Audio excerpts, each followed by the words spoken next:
King Kong হঠাৎ প্রবল যন্ত্রণায় পড়ল। সে অনুভব করলো তার একটা দাঁত ভেঙে গেছে। ব্যথা এতটাই বেশি ছিল যে সে কিছুই খেতে পারছিল না। অবশেষে তার আর কোনো উপায় রইল না, সে মানুষের দুনিয়ায় সাহায্য চাইতে উঠে এলো। কিংকং এর হঠাৎ আবির্ভাবে লোকজন আতঙ্কিত হয়ে গেল, কিন্তু যখন তারা বুঝলো তার কষ্টের আসল কারণ, তখন দেশের সবচেয়ে দক্ষ দন্ত চিকিৎসককে তৎক্ষণাৎ ডাকা হলো। ডাক্তার কিংকংকে অজ্ঞান করার ইনজেকশন দিলেন যাতে সে শান্ত হয়ে যায়। তারপর ডাক্তার দড়ির সাহায্যে নেমে তার বিশাল মুখের ভেতরে গেলেন। ভাঙা দাঁত পরীক্ষা করার পর একটি ট্রান্সপোর্ট বিমান দিয়ে সেই দাঁতটি বের করা হলো। এরপর ডাক্তার তার জন্য টাইটেনিয়াম অ্যালয় দিয়ে এক শক্ত নতুন দাঁত বসালেন। নতুন দাঁত পেয়ে কিংকং খুব খুশি হলো। নিজের জগতে ফেরার পর সে হাওয়ায় এক অদ্ভুত গন্ধ পেল। সে গন্ধের পিছু নিতে নিতে এক অচেনা জায়গায় পৌঁছালো, যেখানে সে আগে কখনো যায়নি। সেখানে তার দেখা হলো এক ছোট বানরের সাথে। অনেক দিন একাকী জীবন কাটানো কিংকং যখন প্রথমবার নিজের জাতির কাউকে দেখলো, তখন সে স্নেহ ভরে হাত বাড়িয়ে বন্ধুত্ব করতে চাইল। কিন্তু সে আশা করেনি যে ছোট বানর তাকে জোরে কামড়ে পালাবে। কিংকং তার পিছু নিতেই এক ফাঁদে পড়ল,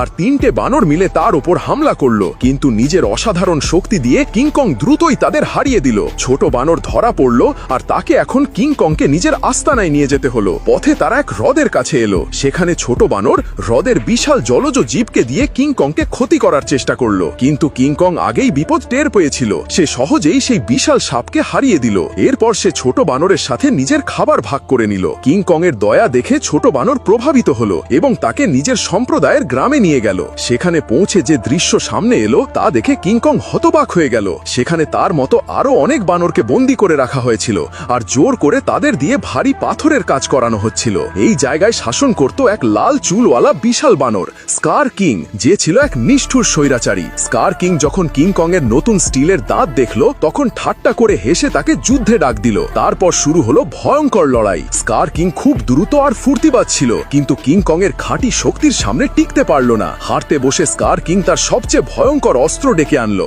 এক ভয়াল টাইটেন প্রাণী, ব্লাড ডেমন। এই দানবের ঠান্ডা নিঃশ্বাস কিংকং এর ডান হাতকে গুরুতরভাবে আহত করে দিল।